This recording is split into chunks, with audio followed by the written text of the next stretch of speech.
आइए इस समय हम प्रभु के वचन को पढ़ने जा रहे हैं और आज के वचन का शीर्षक है परमेश्वर की दखल। परमेश्वर की दखल। दखल शब्द सुनने के बाद ऐसा लगता है कि वैसे तो हम सब ऐसे होते हैं कि अपने जीवन में किसी की भी दखल बर्दाश्त नहीं करते हैं। कोई मेरे जीवन में दखलंदाजी करे यह हमें बिल्कुल भी अच्छा नहीं लगता है।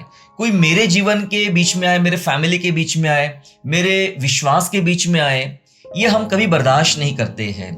बहुत थोड़े लोग होते हैं जिनको ऐसा लगता है कि नहीं, आप आइए, आप जरूर दखल दीजिए कि जिससे कि मेरे जीवन में एक बड़ा बदलाव, बड़ा परिवर्तन आए। पर आज हम जिस दखल की बात कर रहे हैं वो दखल देने वाला कोई भी इंसान नहीं है, वो दखल देने वाला परमेश्वर है। वो क्यों दखल देना चाहता है, उसके दखल देने से, हमारे जीवन में उसके दखल देने से क्या फायदे होते हैं, क्या बदलाव आते हैं, दखल देने का उद्देश्य क्या है, आखिरकार परमेश्वर चाहता क्या है, सोचता क्या है हमारे बारे में, ऐसे बहुत सारी चीजें रहेगी और ऐसे कई बातें रहेंगी जिसको हम लोग प्रैक्टिकल रूप से अपने जीवन में कैसे परमेश्वर की दखल को हम लोग देख सकते हैं। इन सब बातों के विषय में आज परमेश्वर के वचन से हम पढ़ने और समझने जा रहे हैं। मेरे साथ सब लोग निकालेंगे पहला तिमोथी दूसरा अध्याय, पहला तिमोथी दूसरा अध्याय और वचन 5। पहला तिमोथी दूसरा अध्याय और वचन 5, जहां इस प्रकार से लिखा गया है, मैं आपके लिए पढ़ना चाहूंगा। जहां इस प्रकार से लिखा है, क्योंकि परमेश्वर एक ही है और परमेश्वर और मनुष्य के बीच में भी एक ही बीच वही है, अर्थात मसीह यीशु जो मनुष्य है। जी हाँ, बाइबल बात कर रही है कि परमेश्वर एक है और परमेश्वर के बीच में और मनुष्य के बीच में दो अलग अलग पार्ट बताए जा रहे हैं। एक परमेश्वर का पार्ट बताया जा रहा है, एक मनुष्य का पार्ट बताया जा रहा है। दोनों के बीच में, परमेश्वर और मनुष्य दोनों के बीच में प्रभु यीशु मसीह एक मध्यस्थ है, एक बीच वही है। जो मनुष्य, यीशु मसीह जो मनुष्य है, एक बीच वही है। बाइबल जब हम ध्यान पूर्वक पढ़े, सुसमाचारों की किताबों को यदि हम ध्यान पूर्वक पढ़े तो हमें यह समझ में आता है कि हमने हमारा रिश्ता जो परमेश्वर के साथ था उसको हमने अदन के बगीचे में हमने उसको खो दिया था। उस रिश्ता टूट चुका था। वो रिश्ता जो बेहतर चल रहा था उसको हमने खो दिया था और हम अलग हो गए।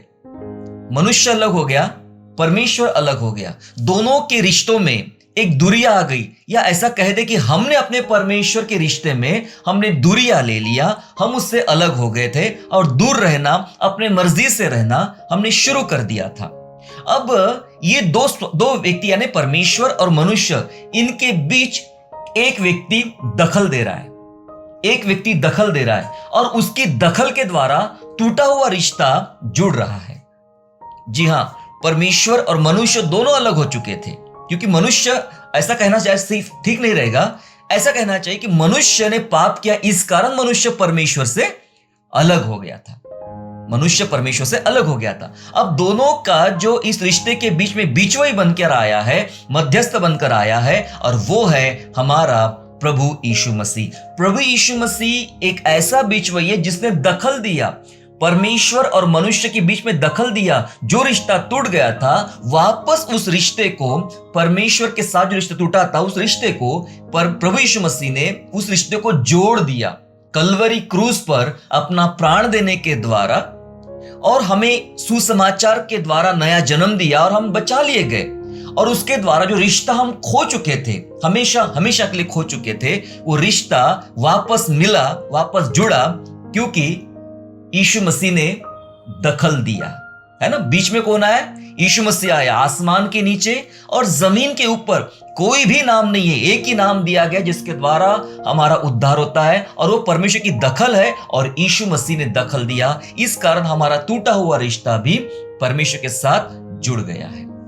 जी हाँ मेरे प्यारो, ये परमेश्वर की दखल नहीं तो और क्या है जिसने टूटे हुए रिश्ते को जोड़ दिया है।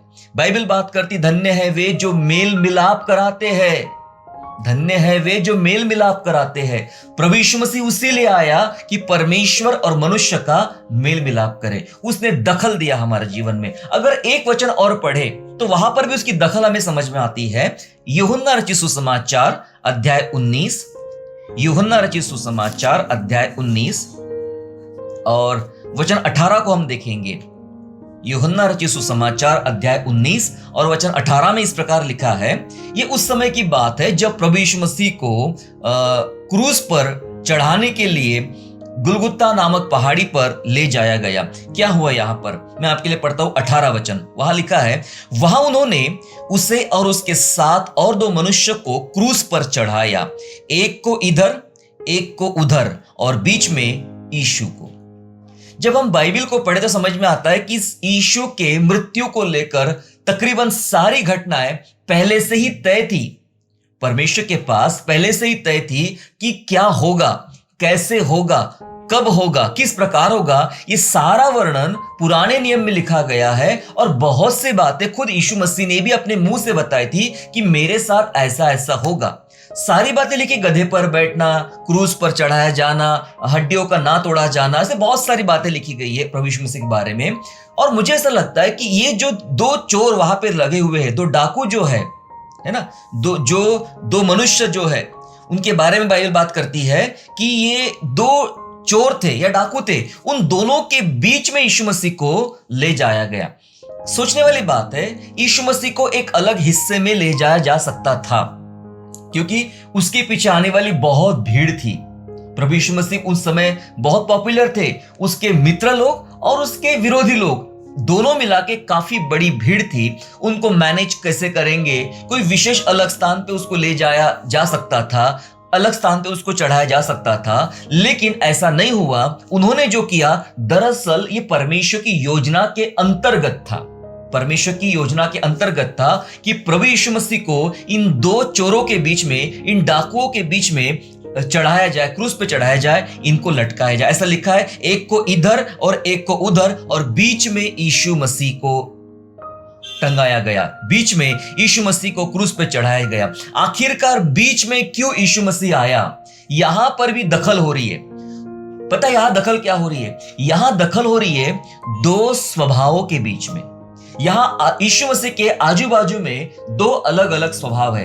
एक स्वभाव है पश्चातापी स्वभाव, एक चोर पश्चाताप कर रहा है। एक स्वभाव है अपश्चातापी स्वभाव, जिसने पश्चाताप नहीं किया। वो तो यह कह रहा था कि प्रभु यीशु, अगर आप प्रभु हो तो आप अपने आप को भी बचाइए और हमको भी बचा लीजिए। ठीक है, वो पश्चाताप नहीं कर रहा है, वो कुछ और बातें कर रहा है। लेकिन दूसरा जो चोर था, यीशु मसीह के दूसरी तरफ में जो चोर था, उसने ये कहा, उस चोर से बात किया कि हम तो अपने गुनाहों की बराबर सजा भुगत रहे हैं। मतलब हमने जो पाप किया है, हमने जो गुनाह किया है, उसकी सजा बराबर भुगत रहे हैं। लेकिन प्रभु यीशु ने कुछ भी नहीं किया है, ऐसा कोई पाप नहीं किया है, तब भी वो हमारे समान सजा भुगत रहा है। तो उसने एक पश्चाताप किया, प्रभु मैं पापी हूं, तू जब अपने राज्य में जाए तो मेरी सुधि लेना। उसका अंगीकार सुनकर, उसका स्वभाव सुनकर, उसका पश्चाताप सुनकर प्रभु यीशु मसीह ने कह दिया कि मैं तुझसे कहता तो आज ही मेरे साथ स्वर्ग लोक में होगा। यीशु मसीह मरते मरते भी, मतलब प्रभु ने अपना प्राण देते देते भी कुछ जीवनों में दखल दिया और ये आखिरी वो जीवन था। हालांकि यहां पे और लाइफ है जिनके लाइफ में यीशु दखल दे रहा है, जिनकी लाइफ में यीशु दखल दे रहा है। क्रूस पर भी बहुत सारे लोगों के लाइफ में दखल दिया प्रभु यीशु मसीह ने। व्यक्तिगत तौर पे भी देखा जाए उनको तो अपनी मां से कहता कि ये तेरा बेटा है, उस बेटे से कहता ये तेरी मां है। उनके रिश्ते में दखल दे रहा है प्रभु यीशु मसीह। एक व्यक्ति था सूबेदार, वो कभी भी नहीं मानता था, यीशु मसीह के साथ साथ ही था, शुरुआत से ही मानता ही नहीं था कि ये परमेश्वर का पुत्र है। लेकिन जब यीशु ने प्राण दिया तो उस सूबेदार ने कहा निश्चय ये परमेश्वर का पुत्र था। उसके लाइफ में दखल आई। यस, और प्रभु यीशु मसीह या चोरों के बीच, 2 चोरों के बीच में जब अपनी बात रख रहा है तो दरअसल ये 2 अलग अलग स्वभाव है और इन 2 स्वभावों के बीच में प्रभु यीशु मसीह दखल दे रहा है। पश्चातापी व्यक्ति को स्वर्ग मिल रहा है जबकि अपश्चातापी को कुछ भी नहीं मिल रहा है। ये बाइबल हमें बात करे मेरे प्यारों, 2 स्वभावों के बीच कई बार हमारे व्यक्तिगत जीवनों में ऐसा स्वभाव पाया जाता है, परिवार में पाया जाता है। परिवार की छोड़ी हमारे पर्सनल लाइफ में, व्यक्तिगत जीवन में ऐसा स्वभाव पाया जाता है। कभी कभी हम बहुत अच्छे होते हैं, बहुत अच्छी बातें करते हैं, बहुत अच्छा स्वभाव दिखाते हैं और कभी कभी पता नहीं क्या हो जाता है कि हम बहुत ही बुरा व्यवहार करना शुरू कर देते हैं, बुरी बातें करना शुरू करते हैं और आप में से बहुत लोगों ने ऐसा महसूस किया होगा कि ऐसा मैंने क्यों किया, जबकि मेरा स्वभाव ऐसा नहीं है। मैंने उस फलाने व्यक्ति के साथ ऐसा बुरा व्यवहार क्यों किया, उससे बुरी बात क्यों किया, मैंने उसको डांटा क्यों, मैंने उसको ऐसा बोला क्यों, मैंने उसको ऐसा किया क्यों, जबकि मेरा स्वभाव ऐसा नहीं है। ऐसा मैंने क्यों किया, मेरा स्वभाव ऐसा क्यों बना। हम अपने आप को ही कोसते रहते हैं। पौलुस भी कहता है कि मेरे अंदर दो अलग अलग प्रकार की व्यवस्था दिखाई पड़ती है, दो अलग अलग बातें दिखाई पड़ती है। हम अपने स्वभाव में कई बार महसूस करते हैं कि थोड़े देर के लिए हम अच्छे रहते हैं तो थोड़े देर के लिए हम लोग बुरे हो जाते हैं।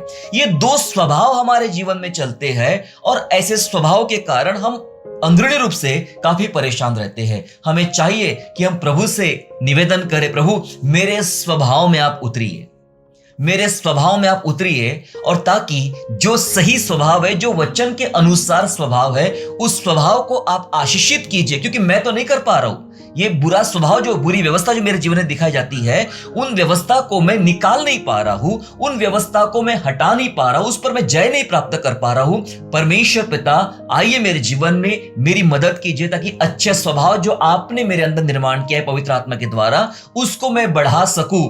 आप मेरी मदद कीजिए, मेरे जीवन में, मेरे स्वभाव में आप दखल दीजिए प्रभु। बहुत जरूरी है हमारे स्वभाव में परमेश्वर की दखल देना। एक ही बीच वही है यीशु मसीह, और जब जब उसने दखल दिया तब तब चमत्कार हुए, आश्चर्य कर्म हुए और जीवन बदल गए। जैसे हमने जो शास्त्र पाठ पढ़ा था यशाया 29 का, यशाया 29 का हमने 17 से 24 तक का जो शास्त्र पाठ पढ़ा, दरअसल 29 की शुरुआत ही होती है कंप्लेंट के साथ में। अरियल बोला गया। अरियल जो जिसको बोला गया वो सांकेतिक नाम था यरूशलेम का। यरूशलेम के बारे में परमेश्वर की जो वेदना है वो प्रकट करता है परमेश्वर। अगले 13-14 वचन तक अगर हम पढ़े, अभी पढ़ने का समय नहीं है, जस्ट समझ लीजिए 29वें अध्याय को 13-14 वचन तक पढ़ने का अगर शुरुआत करें हम लोग, तो हमें ऐसा लगता है कि परमेश्वर एक शिकायत, एक वेदना को प्रकट कर रहा है कि यरूशलेम के लोग, इजरायली लोग, मेरे अपने लोग मेरा आदर नहीं करते हैं। वो मुंह से मेरे आदर की बात करते हैं और उनका मन मुझसे बहुत दूर रहता है। वो लोग मेरे अनुसार जीवन नहीं जीते हैं। जो पाप नहीं करना चाहिए, जैसा व्यवहार नहीं करना चाहिए, वे लोग वैसा व्यवहार कर रहे हैं। ये सब कुछ चल रहा है। परमेश्वर उनसे दुखी है। परमेश्वर अपनी वेदना बता रहा है। और तब हम अगले 14 वचन से जब आगे पढ़ना शुरू करते हैं, तब हमें यह लगता है कि परमेश्वर अब बात करता है कि अब मैं तुम्हारे बीच उतरूंगा, अब मैं तुम्हारे बीच अद्भुत काम करूंगा। क्या हो रहा है? यरूशलेम जो बिगड़ चुका है, जो परमेश्वर को उसके स्वभाव के कारण जो वेदना हो रही है, उस कारण परमेश्वर से पीड़ित था। और परमेश्वर बात करता है कि अब आऊंगा मैं। इसका मतलब परमेश्वर ने ठान लिया कि अब मैं इजराइल में, अब मैं यरूशलेम वासियों के बीच में अपनी दखल दूंगा, अपनी दखल दूंगा। और जब वो अपनी दखल देने की बात करता है ना, जब हम पढ़ते हैं, जब परमेश्वर अपनी दखल देने की बात करता है, तब क्या करता है? जब वो दखल देने की बात करता है, वो कहता है कि अब जंगल, जो फलदाई बारी है, वो जंगल नहीं गिनी जाएगी। जब मैं दखल दूंगा तो फलदाई बारी जंगल ना गिनी जाएगी। वो कहता है कि बहरे पुस्तक की बातें सुनेंगे और अंधे जिन्हें अब कुछ नहीं सूझता वे देखने लगेंगे, क्योंकि परमेश्वर दखल देने वाला है। परमेश्वर दखल देने वाला है उनके जीवन के बीच में। फिर कहता है, नम्र लोग यहोवा के कारण आनंदित होंगे, दरिद्र मनुष्य इजराइल के पवित्र के कारण मगन होंगे। जी हां, क्योंकि परमेश्वर दखल देगा। फिर कहता है, उपद्रवी फिर नहीं रहेंगे, ठट्टा करने वाले का अंत होगा, जो अनर्थ करने के लिए जागते रहते, जो मनुष्य के वचन में फंसाते हैं और जो सभा में उलाहना देते, उनके लिए फंदा लगाते और धर्म को व्यर्थ बात के द्वारा बिगाड़ देते हैं, वे सब मिट जाएंगे, क्योंकि परमेश्वर दखल देगा।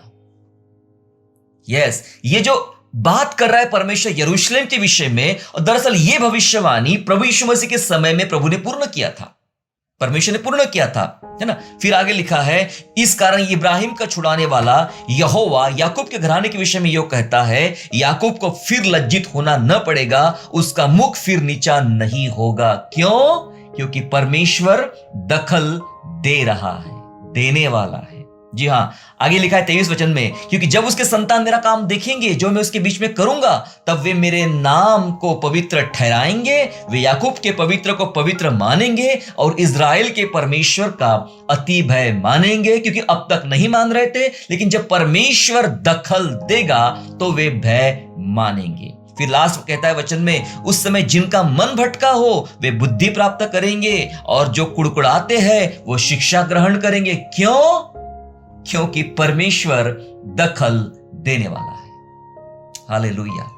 जी हां मेरे प्यारो, परमेश्वर दखल दे रहा है, परमेश्वर दखल देने वाला है। जब परमेश्वर दखल देता है तो जीवन में नया मोड़ आता है, जीवन में नया मोड़ आता है मेरे प्यारो। यहां जो बात बताई गई है वही है, परमेश्वर ने इनके बुरे स्वभाव के बीच में, बुरे कामों के बीच में, जो परमेश्वर के विरोध में कर रहे थे, उनके बीच परमेश्वर ने दखल दिया।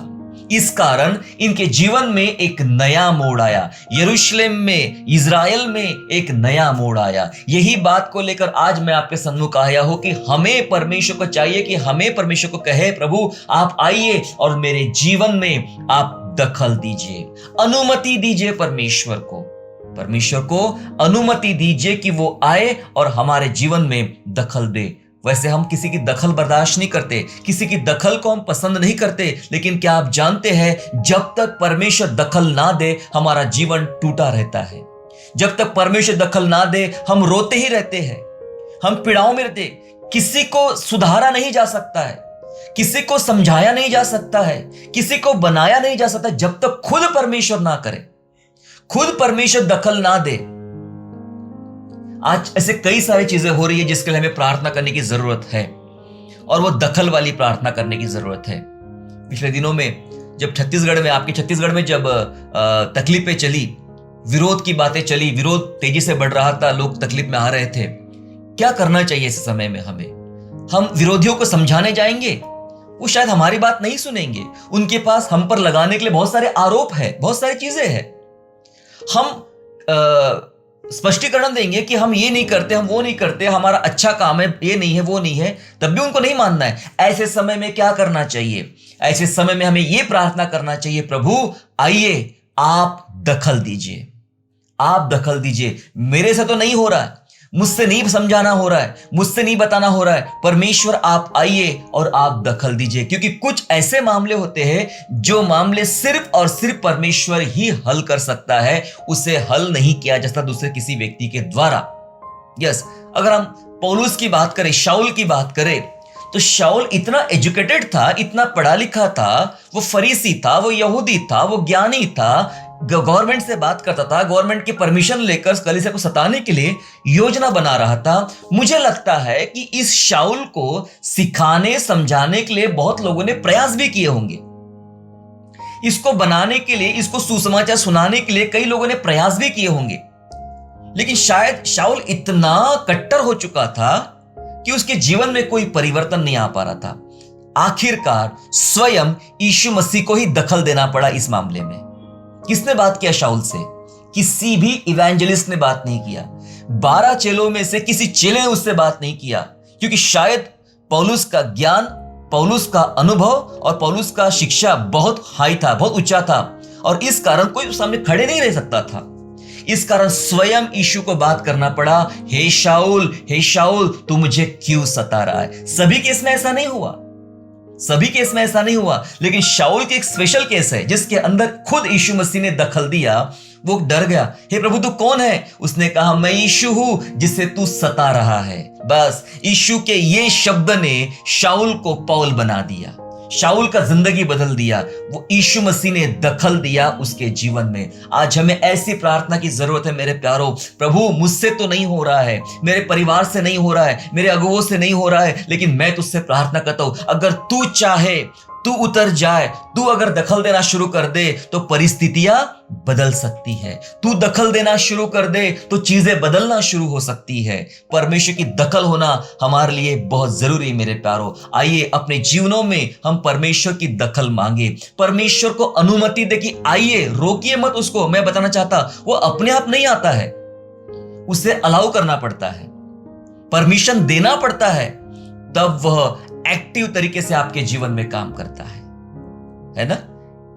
प्रकाशित वाक्य 3:20 कहता है, देख मैं द्वार पे खड़ा हुआ खटखटाता हूं, जो मेरा शब्द सुन के द्वार खोले। इसका क्या मतलब है? प्रभु यीशु में दरवाजा नहीं खोल सकते? प्रभु यीशु में दरवाजा नहीं तोड़ सकते? प्रभु यीशु मसीह के पास वो शक्ति है, दरवाजा क्या घर भी तोड़ सकते हैं। पर यहां दरवाजे पर नॉक क्यों कर रहे हैं? किस चीज का इंतजार कर रहे हैं? किस बात का इंतजार कर रहे हैं? वो जबरदस्ती किसी के जीवन में नहीं घुस आ रहे हैं, वो जबरदस्ती किसी के जीवन में दखल अंदाजी नहीं करना चाहते हैं। वो बाहर से नॉक करते, सुनिए मेरे बच्चों, मेरी बेटी, मेरे बेटे, नॉक कर रहा है यीशु मसीह, क्या मैं आऊं तेरे जीवन में? क्या मैं आऊं तेरे जीवन में? तू चाहता है मैं आऊं? तू चाहता है मैं तेरे साथ बैठ के खाना खाऊं? तू चाहता है, तू दरवाजा खोल सकता है मेरे लिए?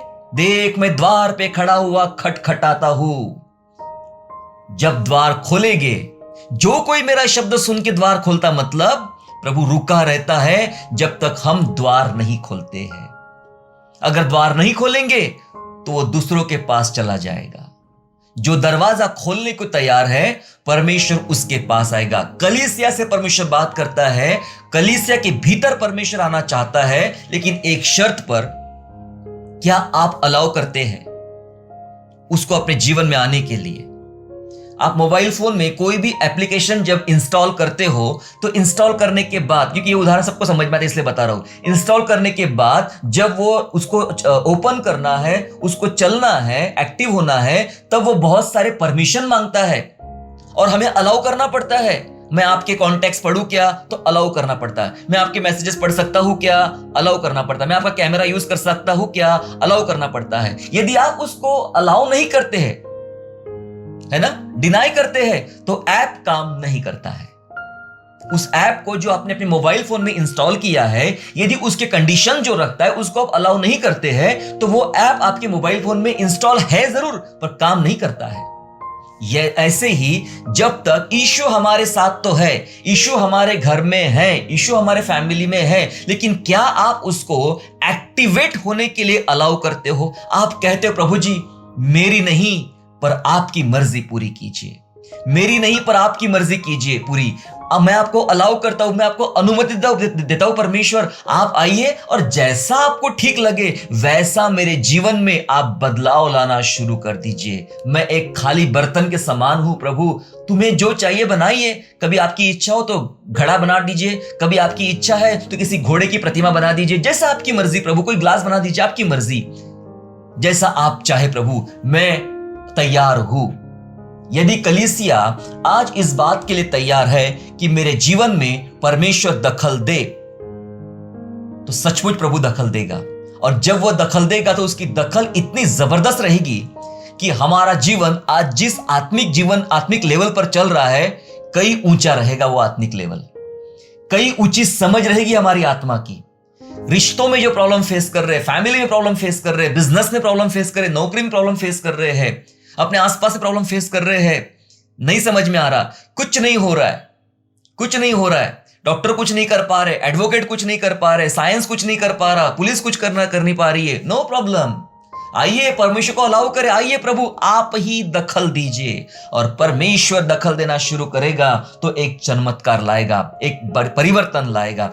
कुछ प्रैक्टिकल चीजों पर हम चलेंगे अभी कि कैसे हम परमेश्वर को अलाउ कर सकते हैं और कहां कहां हमने सबसे ज्यादा उसको अलाउ करना चाहिए, मतलब उसको दखल देने के लिए अनुमति देना चाहिए, ताकि वो दखल दे और हमारे जीवन में एक परिवर्तन लाए। कैसे? सबसे पहली बात, रिश्तों में दखल। पहली बात, रिश्तों में दखल। परमेश्वर की दखल चाहिए रिश्तों में। जी हां, रिश्तों में। क्या आपको लगता है कि रिश्तों में भी दखल होना चाहिए? आज सुबह सुबह मुझे किसी का, एक बहन का फोन आया और वो अपने पति के विषय में बात करने लगी कि मेरा पति अब मुझसे वैसा प्रेम नहीं करता है, हमारे घर का माहौल बहुत खराब हो चुका है। मसीह परिवार की बात कर रहा हूं मैं। घर का माहौल बहुत खराब हो चुका है, शायद मेरे पति का किसी और के साथ कुछ चल रहा है, मुझे नहीं पता, लेकिन बहुत दुख का समय चल रहा है, दुख का वातावरण चल रहा है, मैं क्या करूं? इसकी मदद लेना चाह रही हो बहन, उसकी मदद लेना चाह रही, उसकी मदद लेना चाह रही। कोई भी आदमी इस मामले में मदद नहीं कर सकता है। एक कर सकता है, वो यीशु मसीह है, वो परमेश्वर है। परमेश्वर को रिश्तों के अंदर दखल देने के लिए अनुमति देने की जरूरत है। क्या रिश्ता? मेरे साथ निकालेंगे, मलाकी की पुस्तक निकालेंगे, मलाकी, पुराने नियम की आखिरी पुस्तक मलाकी, और अध्याय 2 और वचन 14। अध्याय 2 और वचन 14 इस प्रकार से कहता है, सुनिए, इसलिए क्योंकि यहोवा तेरे और तेरी उस जवानी की संगीनी और ब्याही हुई स्त्री के बीच साक्षी हुआ था, जिसका तूने विश्वासघात किया है। कहां साक्षी हुआ परमेश्वर? दो रिश्तों के बीच, पति और पत्नी के बीच, तेरी ब्याही हुई स्त्री के बीच परमेश्वर साक्षी बना। जी हां, परमेश्वर साक्षी बना, और परमेश्वर साक्षी होना चाहिए। पति और पत्नी के रिश्ते के बीच दखल अंदाजी करने के लिए परमेश्वर होना चाहिए। अक्सर परिवार में ऐसा होता है ना कि जब पति पत्नी बाद में वो माता पिता बन जाते हैं तो किसी बात को लेकर रूठ जाते हैं, किसी बात को लेकर।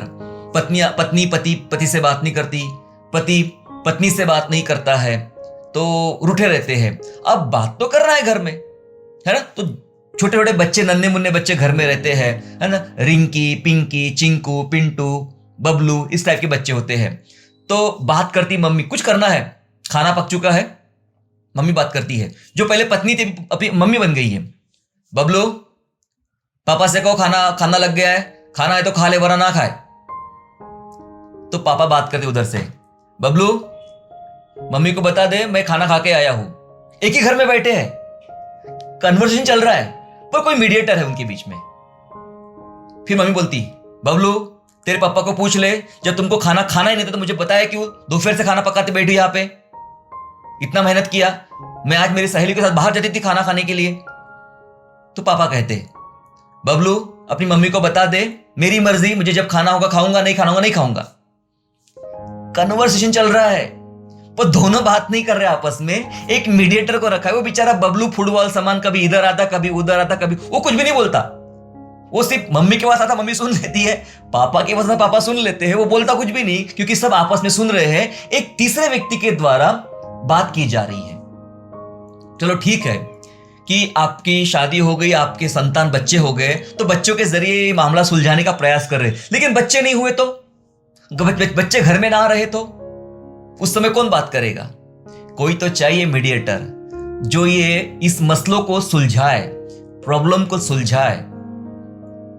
और वो शुरू से ही था, और वो यीशु मसीह है, शुरू से ही रहता है। वो दोनों के रिश्तों के बीच हमेशा दखल देना चाहता है, क्या सही है और क्या गलत है। हम कभी कभी बहुत ज्यादा ऐसे हो जाते हैं कि हम धर्मी बनने के चक्कर में, सही दिखाने के चक्कर में बहुत सारी चीजें अलग अलग करते हैं। मैंने बहुत सारे वेडिंग कार्ड में, मैरिज के कार्ड में एक वचन अक्सर पढ़ता हूं, marriage is honourable to all, विवाह सब में आदर की बात समझी जाए, है ना? इब्रानियों 13 का वचन सभी लोग ऊपर में लिखते, फिर उसके नीचे पूरा मैटर लिखते शादी का। मैं कई कितने लोग लिखते, तो मैंने कुछ लोगों से बात करने प्रयास किया कि भाई आपने जो वचन जो लिखा है ये इनकम्प्लीट है, ये अधूरा है, आप पूरा वर्ष लिखो तो मजा आएगा, पढ़ने में मजा आएगा और किसी को देने में मजा आएगा। बोले नहीं, पूरा थोड़ा सा मजा नहीं आती, बस इतना ही पार्ट अच्छा लगता है। तो पूरा क्या है? पूरा ये है, जब पूरा समझाओगे तब ये समझ में आएगा। लिखा है विवाह सब में आदर की बात समझी जाए और बिछौना निष्कलंक रहे, क्योंकि परमेश्वर परस्त्री गमन और व्यभिचारियों का न्याय करेगा, इनसे घृणा करता है। अब ऐसा लिखना पड़ेगा, तभी तो उस शादी का महत्व समझाएगा कि आदर क्यों करना विवाह का, कि कौन सी वाली बात परमेश्वर को बर्दाश्त नहीं है, किस बात को वो पाप कहता है।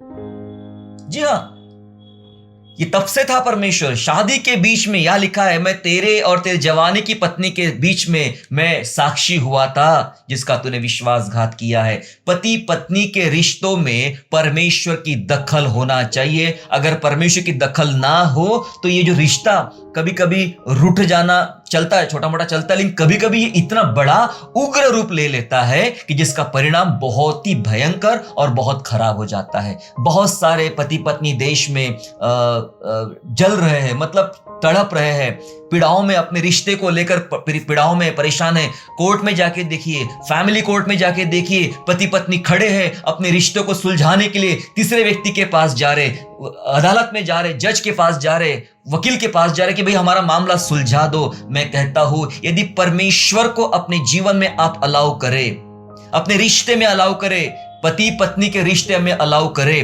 तो जब परमेश्वर उतरेगा तो दखल देना शुरू कर देगा। जब वो दखल देगा तो ये जो मामले पति पत्नी के बीच चलते हैं वो मामले सुलझाए जा सकते हैं। इसलिए मांगिए, प्रभु आपकी दखल चाहिए। अगर ऐसा करने में हम असक्षम हैं, रोज अपने पति पत्नी के लिए प्रार्थना करने में असक्षम हैं, तो मैं आपसे एक बात कहता हूं, अपनी एनिवर्सरी साल में एक बार मत मनाइए, अपनी मैरिज एनिवर्सरी 12 महीने में 12 बार मनाइए। 12 महीने में 12 बार मनाई मैरिज एनिवर्सरी। और कैसे मनाएंगे?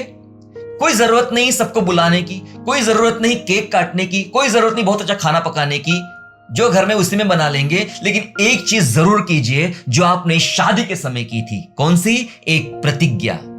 पति और पत्नी ने प्रतिज्ञा की थी परमेश्वर को साक्षी मानते हुए, है ना? यही शब्द थे हमारे, याद रखना। शादी करते समय यही शब्द थे कि मैं परमेश्वर को अपना साक्षी मानते हुए तुझ सो एंड सो को अपनी पत्नी होने के लिए या अपना पति होने के लिए मैं ग्रहण करता हूं। फिर उसके बाद हमने कहा था कि सुख में, दुख में, धन में, निर्धनता में, रोग में, आरोग्य में, और जब तक मृत्यु अलग ना करे तब तक हम एक दूसरे का साथ नहीं छोड़ेंगे। ये आपने जो वहां प्रतिज्ञा की थी चर्च में, कभी शादी के दौरान, और फिर एनिवर्सरी में हम कभी भी नहीं करते ऐसा। मैं जब भी फैमिली सेमिनार लेता हूं तो उस फैमिली सेमिनार में ये बात जरूर करेंगे कि आखिरी में उस पति पत्नी का एक रिन्यू करने के लिए इस प्रतिज्ञा जरूर दोबारा दोहराते हैं हम लोग सभी पति पत्नी का, जब हम लोग फैमिली सेमिनार लेते हैं। 12 महीने में एक बार मत कीजिए, सालों साल मत कीजिए, हर महीना में कीजिए। अगर आपकी शादी 10 तारीख को हुई थी तो हर महीने की 10 तारीख को marriage anniversary. Praise the Lord. सारी पत्नियां बोले प्रेज द लॉर्ड, आपको गिफ्ट मिलेगा। आपके पति की तरफ से आपको गिफ्ट मिलेगा। यस, सो हर महीना मनाइए ताकि एक दूसरे को याद दिलाए कि हमारे बीच का एक साक्षी है, हमारे बीच एक मध्यस्थ है जिसको साक्षी मानकर मैंने तुझसे शादी किया था, और वह परमेश्वर है। अपने रिश्तों में अनुमति दे कि मेरे पति पत्नी के रिश्ते में परमेश्वर आए। परमेश्वर तो भाई भाई के रिश्ते में भी आता है, भाई भाई के रिश्ते में भी परमेश्वर दखल देना पसंद करता है। पता है, कैन ने हाबिल का खून कर दिया, कैन ने हाबिल को मार दिया ये सोचकर, क्योंकि एक आपसी मतभेद और एक ईर्ष्या, एक जलन की वजह से एक भाई ने एक भाई का हत्या कर दिया, खून कर दिया। ये सोचते हुए किसी ने मुझे देखा नहीं, वहां वैसे तो वहां लोग भी नहीं थे, कुछ खास नहीं के बराबर थे, और किसी ने मुझे देखा भी नहीं। कौन है जो मुझसे हिसाब लेगा? कौन है मुझसे जवाब मांगेगा? कौन मुझे सजा देगा? कोई नहीं है, मैं कुछ भी कर सकता हूं। लेकिन जैसे उसने खून किया, परमेश्वर उनके बीच आ टपका। यस, जब भी गलती होती है परमेश्वर बीच में आ जाता है, वो दखल देता है, भाई भाई के बीच दखल देता है परमेश्वर। और आके बात करने लगा, कैन तेरा भाई हाबिल किधर है? तो उसने मुंह उतार के बात किया, मुझे क्या पता, क्या मैं अपने भाई का रखवाला हूं? गया हूंगा घूमने फिरने कहीं, मैं क्या अपने भाई का रखवाला हूं? मुंह शायद टेढ़ा करके उसने ऐसी बात किया होगा, मुझे क्या पता मेरे अपने भाई का रखवाला हूं क्या मैं सोचता हूं कई बार, क्या परमेश्वर को स्वर्ग में काम नहीं है?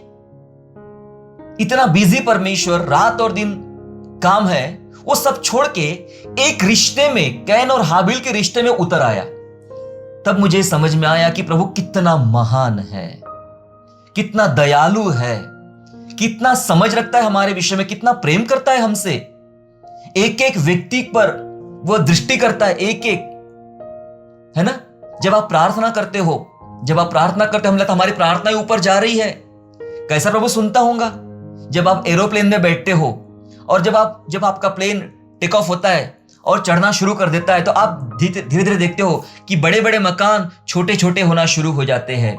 आप झांक के देख रहे हो खिड़की में से, आपको दिख रहा है कि छोटे छोटे चींटियों के समान मकान बन गए, और ऊपर आपका फ्लाइट जा रही है, तो समझ में आ रहा अब एक भी मकान दिखना बंद हो गया है और सिर्फ बादल दिख रहे हैं। वो तो बहुत नजदीक है, आपका जो विमान है, प्लेन है, वो बहुत नजदीक है। स्वर्ग तो उससे भी ऊपर है। जब वहां बैठ के हम अपना घर नहीं देख सकते इतना ऊंचाई से भी, इंसान कहां देखेंगे, और स्वर्ग तो उससे ऊपर है।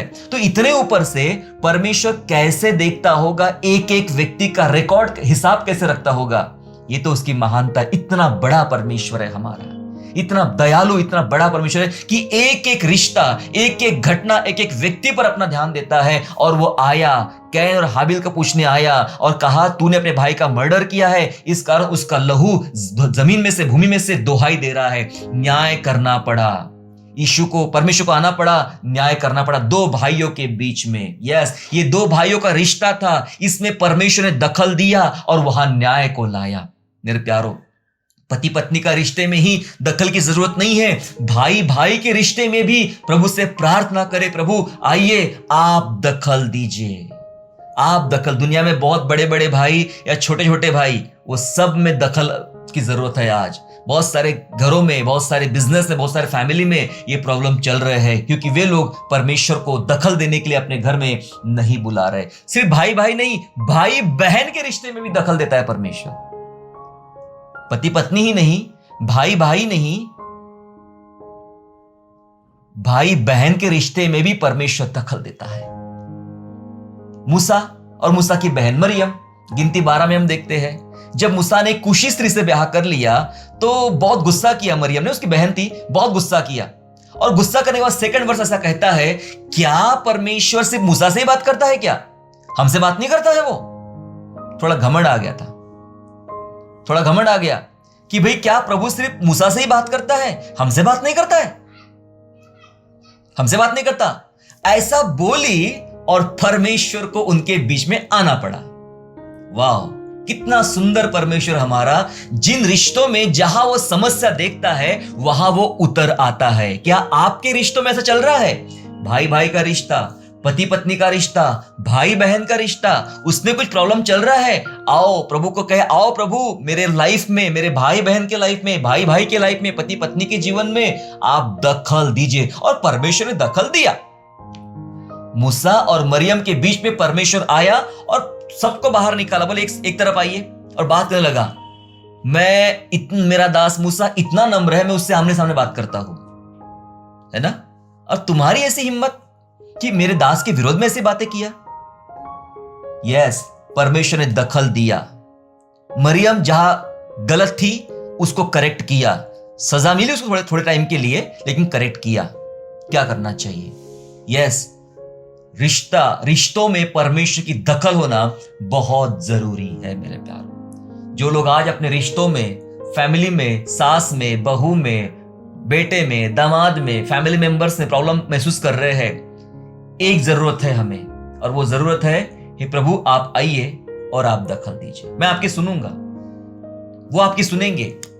जब आप बोलेंगे तो सबको सुनना पड़ेगा, प्रभु हमें आपकी दखल चाहिए। और मैं बताना चाहता हूं, जैसे हमने यशाया 29 में पढ़ा कि जब परमेश्वर दखल देगा तो जीवन में एक नया मोड़ आएगा, आपके रिश्तों में एक नया मोड़ आएगा। तो सबसे पहली बात, रिश्तों में परमेश्वर की दखल होना बहुत जरूरी है। दूसरी बात, बहुत प्रैक्टिकल, मैंने बहुत प्रैक्टिकल चीजों पे ले जा रहा हूं। रिश्तों में दखल जरूरत है, और एक एरिया है जहां हमें जरूरत होती है, और वो होता है हमारा व्यापार, बिजनेस या नौकरी, जहां से हम लोग हमारा पैसा कमाते हैं, वो स्थान। वहां पर परमेश्वर की दखल की क्या जरूरत है? हम दुआ करके चलते हैं। जो गैर मसीह होते हैं अपने दुकान का शटर खोलने से पहले 2-3 हाथ नमस्कार करते हैं, फिर अगरबत्ती लगाएंगे, कुछ करेंगे, फिर वो शटर खोलेंगे, फिर अपना जो भी करना है उनको करेंगे और आगे बढ़ते हैं। दिन भर भूल जाते हैं कि मुझे उस ईश्वर को याद रखना है जिसको मैंने सुबह बोल के आशीर्वाद लेके मैंने उसका आज अपना बिजनेस शुरू किया है। फिर सीधी शाम को याद आती, शाम को 6 बजे। दिन भर भूल जाते हैं। फिर दिन भर, आज तो धंधा बहुत खराब चल रहा है, आज का बिजनेस बहुत खराब है, आज का दिन ही खराब है। भाई सुबह आपने आशीर्वाद लिया, आज खराब खराब क्यों बोल रहे दिन भर में? तो उनको नहीं समझ रहा वो। जो लोग अपने बिजनेस में, अपने नौकरी में, अपने फाइनेंस में प्रॉब्लम फेस कर रहे हैं, उनको जरूरत है परमेश्वर के दखल की। बहुत सारे लोग बहुत पैसा कमाते हैं। मैं ये सोचता हूं कि बहुत पैसा कमाना हमारे लिए बहुत जरूरी नहीं है, लेकिन पैसे का प्रॉपर मैनेजमेंट करना बहुत जरूरी है हमारे लिए।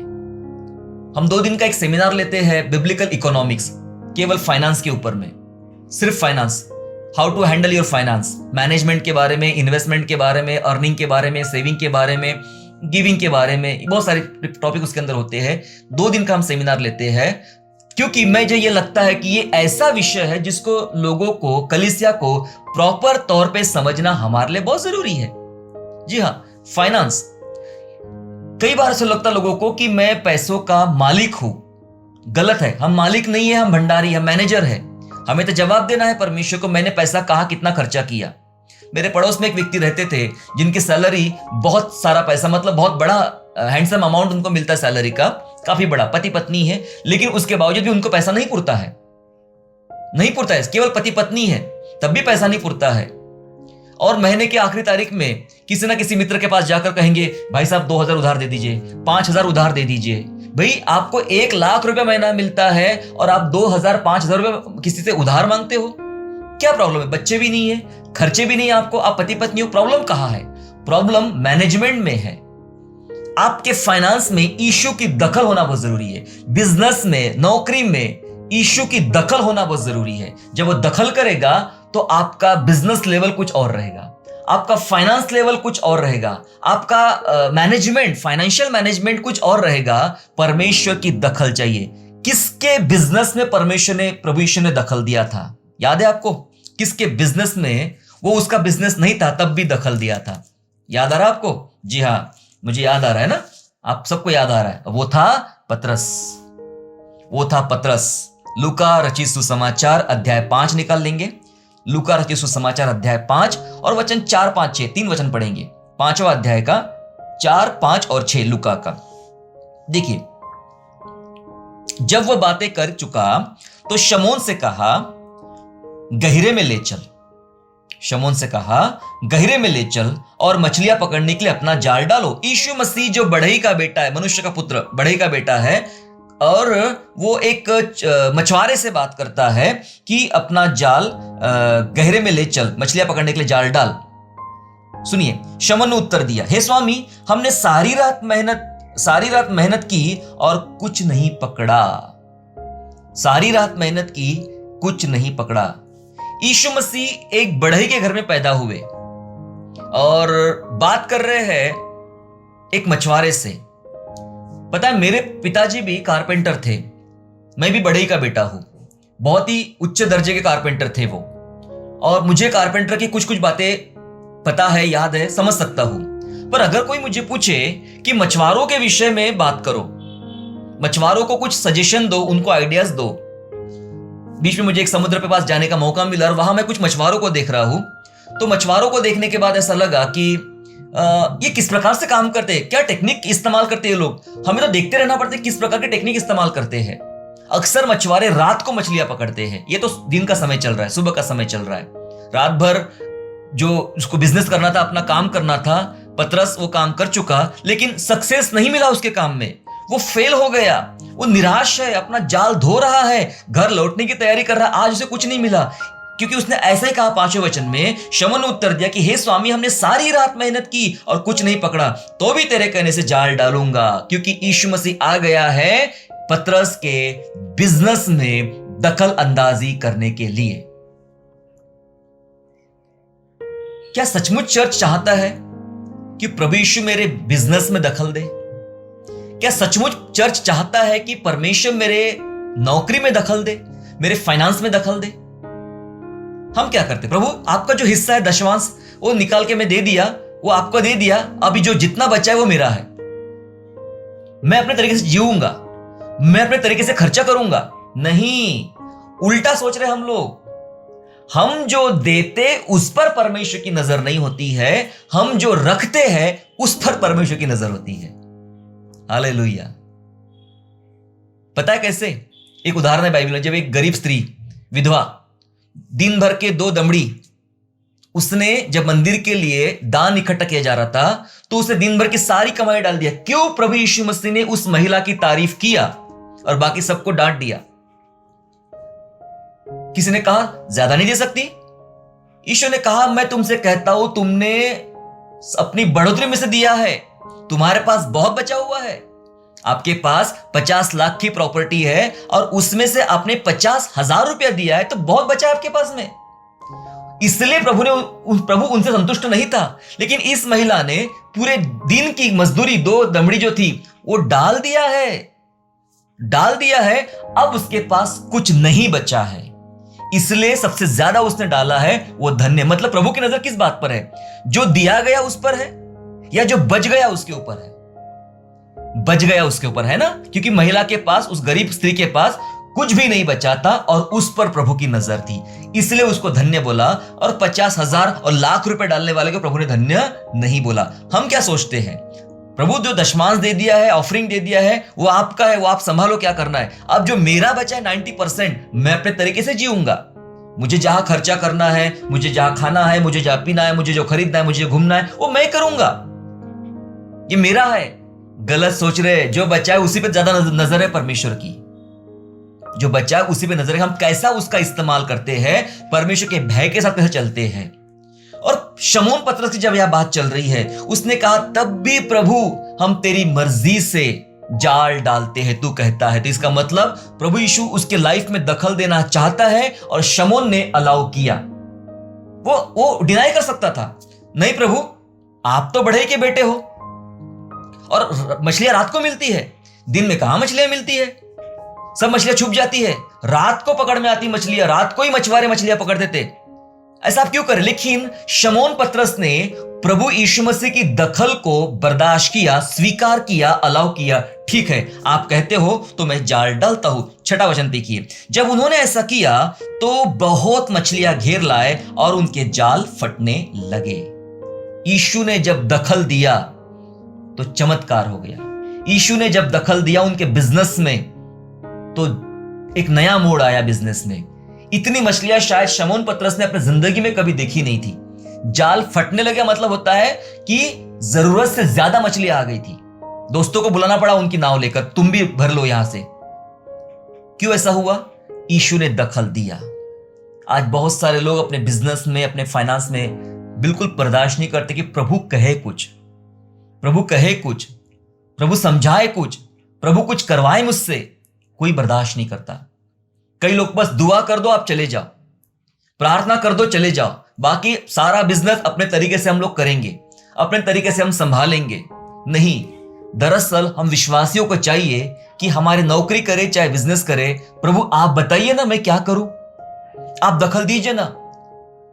अगर प्रभु दखल ना दे तो आपको अदालतों में भागना पड़ेगा, है ना, वो यूनियन बनाना पड़ेगा, हमारी मांगे पूरी करो, चक्का जाम करना पड़ेगा, हड़ताल करना पड़ेगा, बहुत कुछ करना पड़ेगा। ये सब करके सिर्फ हमारा नुकसान होता है और दूसरों का नुकसान होता है ना।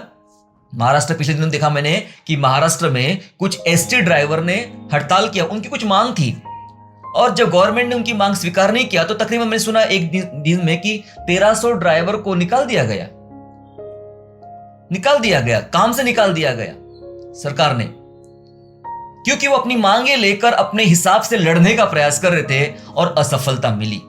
जी हां, हमारी मांगे प्रभु के पास रखे, हमारी जरूरतें प्रभु के पास रखे, हमें ये सब करने की कोई जरूरत नहीं है। प्रभु आप आइए और आप दखल दीजिए मेरे लाइफ में, मेरे फैमिली में, स्पेशली मेरे बिजनेस में, मेरे नौकरी में आप दखल दीजिए। पर प्रभु यीशु ने दखल दिया पतरस के बिजनेस में और उसका बिजनेस चेंज हो गया, उसका लाइफ चेंज हो गया। आइए हम भी उसे पुकारे, बुलाए, प्रभु आप दखल दीजिए मेरे जीवन में। यहां नहीं, कई सारे लोग सेवा में सम्मिलित होते हैं। सेवा मतलब बहुत प्रकार की सेवा होती है। चर्च में झाड़ू लगाना भी अपने आप में एक सेवा है ना।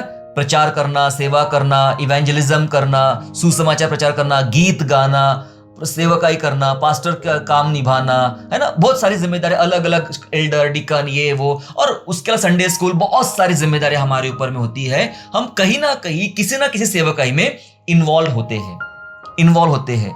लेकिन क्या आप जानते हैं सेवकाई में भी प्रभु की दखल जरूरी होती है। सेवकाई में प्रभु की दखल जरूरी होती है। आज मैं कई सारे भारत में मैंने कई सारे सेवकों को देखा हूं, मिला हूं, इंडिया में घूमते रहते इसलिए बता रहा हूं मैं, कि जब मैं मिला हूं तो मैंने बहुत सारे सेवकों के जीवनों से, उनके सेवकाई से मैं खुश नहीं था, मुझे अच्छा नहीं लगा। कारण बताता आपको मैं कि बहुत सारे सेवक ऐसे थे जो प्रभावित होकर सेवा करने आए। प्रभावित होकर मतलब वो किसी पास्टर को देख के प्रभावित हुए, किसी अगुवे को देखकर प्रभावित हुए, किसी प्रचारक को देख के प्रभावित हुए, और उन्होंने कहा कि मैं भी ऐसा करूंगा, मैं भी ये करना चाहता हूं। और कुछ ऐसे थे कि हमारे चर्च में भाई सेवक बनने पर स्टेज मिलता है, सामने आने का मौका मिलता है, गले में माला डाली जाती है, तालियां बजाई जाती है, हमारा फोटो सबके सामने आता है, तो मैं भी ये करूं ताकि मैं भी सबकी नजर में आ जाऊं। और जब वे ऐसा सोच के किसी प्रभाव में आकर किसी व्यक्ति से प्रभावित होकर जब वे सेवकाई करते हैं तो उनकी सेवकाइयां होती है फेल। फल नहीं दिखता है सेवकाई में। सेवा तो कर रहे, पिछले कितने सालों सेवा कर रहे, पर फल नहीं दिखता है, फल नहीं होता है। कारण क्या है? क्योंकि यह सेवा प्रभावित होकर की गई है, ना कि परमेश्वर ने दिया है। सेवकाई के लिए भी मुझे हमें प्रभु के लिए रुकना पड़ेगा। प्रभु कहेगा कर तो करे, प्रभु करेगा मत कर तो ना करे। प्रभु की हां सुनने के लिए भी हमने तैयार होना चाहिए, सेवकाई में प्रभु की ना सुनने के लिए भी हमने तैयार होना चाहिए। और जिस सेवकाई में प्रभु यीशु मसीह दखल देता है, पवित्र आत्मा दखल देता है, दरअसल वही सेवकाई ऊंची होती है और वही सेवकाई से परमेश्वर को महिमा मिलती है। एक वचन पढ़ेंगे तो थोड़ा ये बातें और क्लियर हो जाएगी। प्रेरितों के काम 16 अध्याय में चलेंगे। प्रेरितों के काम अध्याय 16 और वचन 6 से 10 में आपके लिए पढ़ना चाहता हूं। Book of Acts chapter 16 and verse 6 to 10, 6 से 10 तक। सुनिए यहां पे क्या हुआ। पौलुस कुछ बातें बता रहा, सुनिए। और वे फ्रुगिया और गलतिया देशों में से होकर गए। क्यों जा रहे थे? सेवा करने के लिए गए। और पवित्र आत्मा ने उन्हें एशिया में वचन सुनाने से मना किया। क्या आपको लगता है कभी पवित्र आत्मा मना कर सकता है वचन सुनाने से किसी को? हमारा जनरल जो माइंड है ये इस बात को स्वीकार नहीं करता है कि कभी प्रभु मना भी करेगा वचन सुनाने के लिए। हमें तो लगता है दुनिया के कोने कोने में जाना है और सबको वचन सुनाना है, हर गांव, हर गली, हर व्यक्ति को वचन सुनाना है। लेकिन क्या ये भी जानते हैं, लिखा है यहां पे, पवित्र आत्मा ने उन्हें एशिया में वचन सुनाने नहीं दिया। पवित्र आत्मा कई बार रोकता है और कहता है नहीं जाना, नहीं सुनाना। सिर्फ बात फ्रुगिया और गलतिया देशों की नहीं थी। आगे पढ़िए 7वां वचन से। और उन्होंने मूसिया के निकट पहुंचकर बितूनिया में जाना चाहा, नहीं और जगह, परंतु यीशु के आत्मा ने उन्हें जाने नहीं दिया। ओहो, पहले पवित्र आत्मा के शब्द आया नाम और फिर यीशु की आत्मा का नाम आया, एक ही है। रोक दिया, वचन सुनाने से रोक दिया, सेवा करने से रोक दिया। क्या कोई सेवक इस बातों को समझ सकता है? जो सच्चे सेवक परमेश्वर के होते हैं वे रुकते हैं और पूछते हैं क्या चाहते प्रभु आप? मैं जाऊं, मैं करूं, मैं पहुंचूं? मुझे कई बार कई मीटिंग्स के निमंत्रण आते हैं, मैं कई मीटिंग्स को मना कर देता हूं, सॉरी मैं नहीं आ पाऊंगा।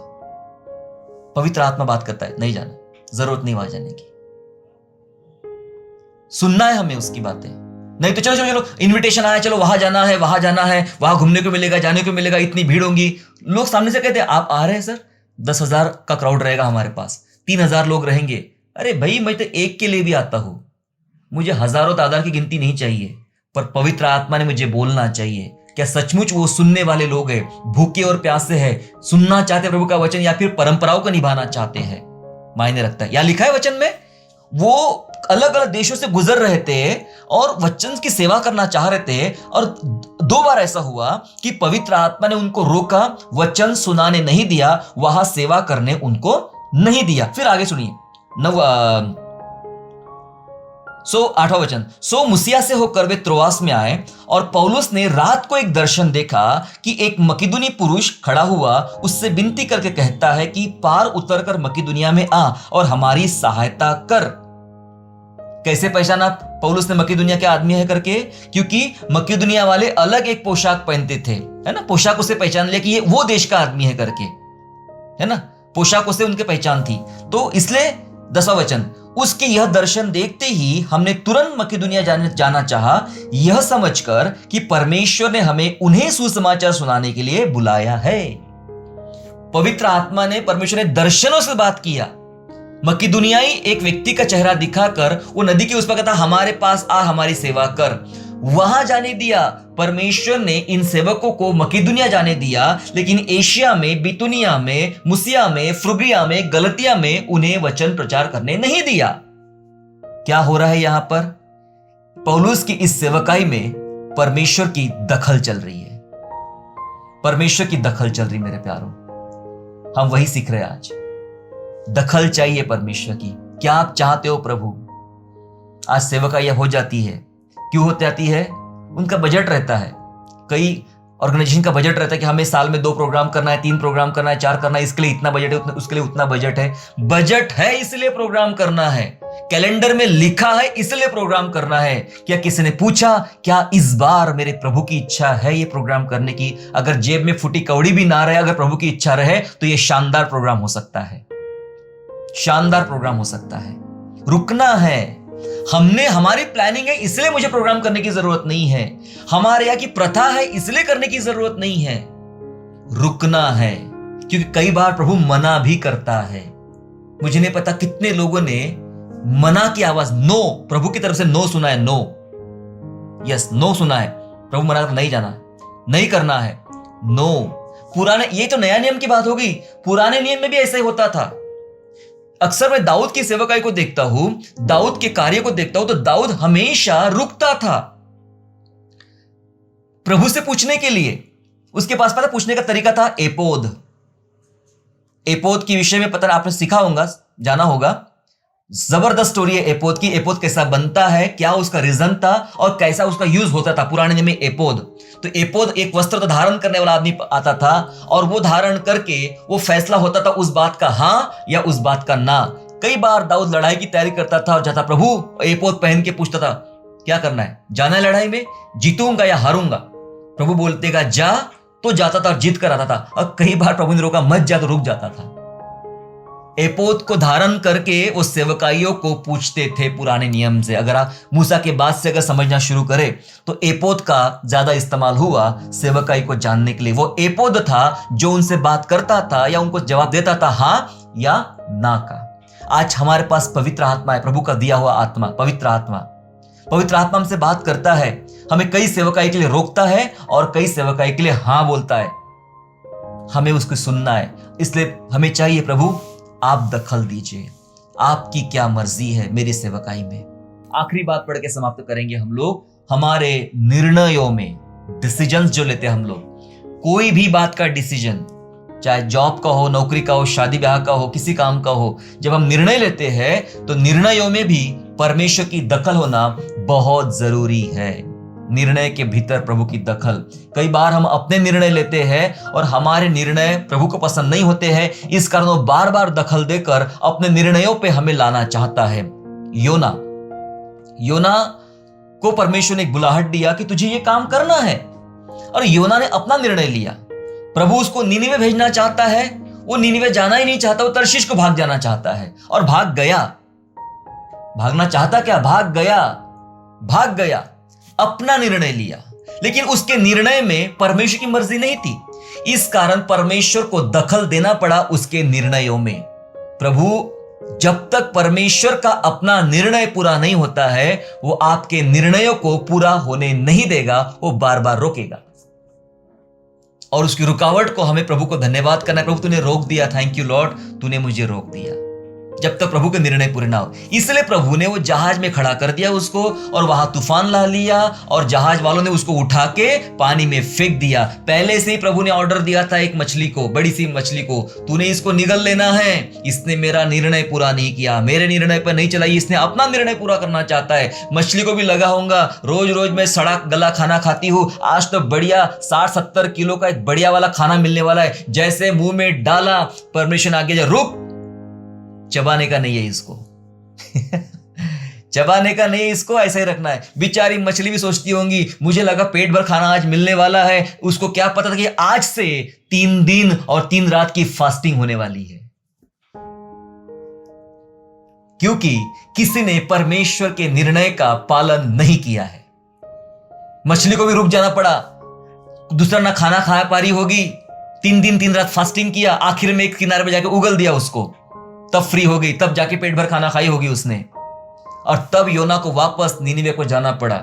इसका मतलब यह है मेरे प्यारो, परमेश्वर ने योना के निर्णय में दखल दिया।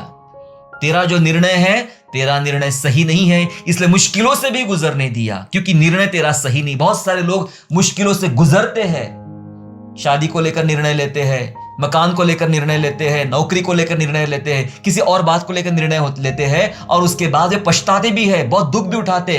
कहीं ऐसा तो नहीं कि ये निर्णय प्रभु की तरफ से नहीं था, इसलिए दुख उठा रहे। योना ने बहुत दुख उठाया 3 दिन 3 रात तक। जी हाँ, हमारे निर्णयों में परमेश्वर की मर्जी होना, उसकी दखल होना बहुत जरूरी है। इब्राहिम और सारा के निर्णय की अगर हम बात करें तो इब्राहिम की उम्र तो काफी हो चुकी थी, वो सेटल हो चुका था, अपने देश में सेटल हो चुका था, घर बना लिया, प्रॉपर्टी हो गई, सब चीजें हो गई है और सेटल आराम से रह रहे थे, बच्चा नहीं था, बाकी सब बढ़िया चल रहा था। और ऐसे सेटल हुए व्यक्ति को प्रभु ने आवाज दिया, छोड़ अपना घर, अपनी जन्मभूमि छोड़, अपना देश छोड़ और जो मैं तुझे दिखाता हूं तू वहां चल, तू वहां चल। क्या किया? जो निर्णय लेकर बैठा था इब्राहिम और सारा, उन निर्णय को उन्होंने तोड़ दिया, रद्द कर दिया, क्योंकि परमेश्वर ने इनके निर्णय में दखल दिया और इनको वहां रहने नहीं दिया, इनको वहां से हटाकर कहीं और ले गया। बाइबल कहती कि दोबारा इब्राहिम लौटकर उस देश में नहीं आया, क्योंकि उसके निर्णयों में परमेश्वर की दखल थी। मेरे प्यारों, आज हमने वही बात सीखा, परमेश्वर की दखल, चाहे रिश्तों में हो, चाहे पति पत्नी का रिश्ता, भाई भाई का रिश्ता, भाई बहन का रिश्ता या और कोई रिश्ता, नौकर मालिक का रिश्ता हो, पड़ोसी का रिश्ता हो, कुछ भी रिश्ता हो, उसमें दखल होना बहुत जरूरी है परमेश्वर की। यस, अगर आप अपने रिश्तों में दुख उठा रहे हैं तो आज प्रभु से मांगे, प्रभु आप मेरे रिश्तों के भीतर उतरिए, मुझे चाहिए दखल आपकी। प्रभु मुझे चाहिए आपकी दखल।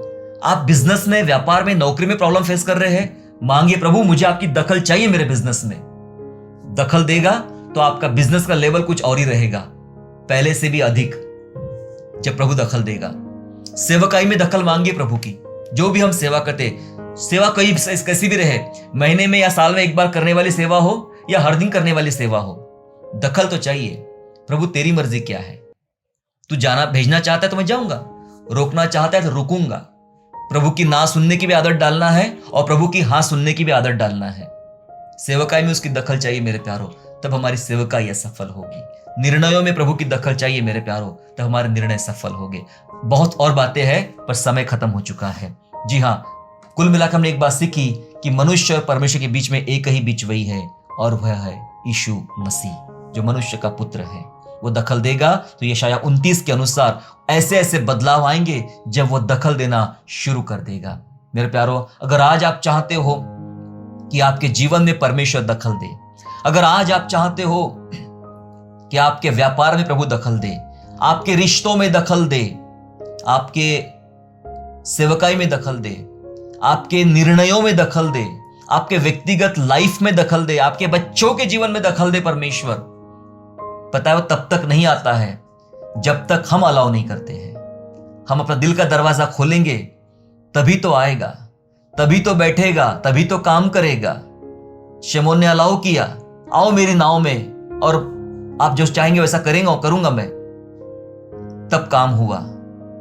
जक्कई ने अपना दरवाजा खोला, यीशु खुद चाहता उसके जीवन में दखल देने के लिए, जक्कई का जीवन बदल गया। हमें निमंत्रण देना होगा, हमें अलाउ करना पड़ेगा। मोबाइल ऐप का मैंने उदाहरण दिया, आपके मोबाइल फोन में ऐप इंस्टॉल है पर एक्टिव नहीं है, तब तक एक्टिव नहीं होगी जब तक वो जो परमिशंस मांगता है उसको आप अलाउ नहीं करेंगे। यीशु मसीह हो सकता है आपके जीवन में, परिवार में है, सब जगह है, लेकिन आपने उसको अलाउ नहीं किया अभी तक के। जो वो करना चाहता है, आइए अपने जीवन का रिमोट कंट्रोल प्रभु के हाथ में सौंप दे। कहे प्रभु, रोज कहे प्रभु में दखल देना, सुबह उठ के प्रार्थना करना, प्रभु आज मेरे फैमिली में दखल देना, आप मेरे रिश्ते में दखल देना, आप मेरे नौकरी में दखल देना प्रभु जी। आप सुबह उठ के रोज प्रार्थना कीजिए, दखल मांगे प्रभु की। मैं चाहता हूं जब जब प्रभु दखल देगा तब तब बड़ा काम होगा। आइए अपने सिरों को झुकाए और यीशु के चरणों में चले, मदद मांगे प्रभु से। हमसे तो नहीं होता प्रभु, लेकिन आप दखल देंगे तो जरूर होगा। थैंक यू जीसस लॉर्ड, धन्यवाद प्रभु जी। परमेश्वर पिता, हम धन्यवाद धन्यवाद धन्यवाद करते हैं, धन्यवाद करते पिता परमेश्वर आपको कि आप सचमुच हमारे जीवनों में दखल देना चाहते हो। और हम कई बार अलाउ नहीं करते प्रभु, कई बार सोचते कि मेरे जीवन का काम मैं अकेला निभा लूंगा, अकेला चला लूंगा, जो मुझे ठीक लगता है वो मैं करूंगा। लेकिन मेरे पिता परमेश्वर, आप चाहते हो कि आप हमारे जीवन में दखल दे, और आपकी दखल से हमारा जीवन बदल जाता है, आपकी दखल से हमारे जीवन में आशीष आ जाती है, आपके दखल से हमारे टूटे हुए रिश्ते जुड़ जाते हैं, आपके दखल से समृद्धि आती है, नुकसान घट जाता है, आपके दखल से सेवकाई में एक नया मोड़ आता है प्रभु जी। आपके दखल से हमारे फैसले, हमारे निर्णय बदल जाते हैं पिता परमेश्वर, जो सही होते हैं वो आप करवाते हैं प्रभु जी। प्रभु हम बहुत ही निर्बल है प्रभु, हम बहुत लाचार है पिता परमेश्वर, हमें समझ में नहीं आता, हम बहुत ही छोटे बच्चों के समान, उससे भी छोटे प्रभु, हमें कुछ समझ में नहीं आता है। आप दखल दीजिए प्रभु, हमें नहीं समझ में आ रहा रिश्तों के साथ कैसे निभाना पड़ता है, घर में कैसे निभाना पड़ता है, व्यापार कैसे निभाना पड़ता है, नहीं समझ में आ रहा प्रभु। आप आइए, आप दखल दीजिए और एक बड़ा बदलाव, एक बड़ा चमत्कार हमारे जीवन में लाइए पिता परमेश्वर। हम धन्यवाद करते प्रभु कि अब से आपकी दखल हमारे जीवन में रहेगी और वही दखल हमारे लिए सबसे उच्च रहेगी प्रभु जी। हम धन्यवाद धन्यवाद धन्यवाद स्तुति करते, धन्यवाद पिता। हम में से प्रत्येक के परिवार में, प्रत्येक के जीवन में और प्रत्येक के व्यक्तिगत जीवन में आप उतरिए, आप आइए पिता परमेश्वर, और आज और अभी से प्रभु आप अपनी दखल देना शुरुआत कीजिए। हम सब अपने दिल का दरवाजा खोलते हैं और आपको निमंत्रण देते प्रभु जी, आइए हमारे जीवन में दखल दीजिए। धन्यवाद धन्यवाद धन्यवाद करते हैं। धन्यवाद के साथ ये प्रार्थना हमारे उद्धारकर्ता प्रभु यीशु मसीह के मीठे और पवित्र नाम से मांगते राजा, सुनिए और दया से कबूल कीजिए। आमीन।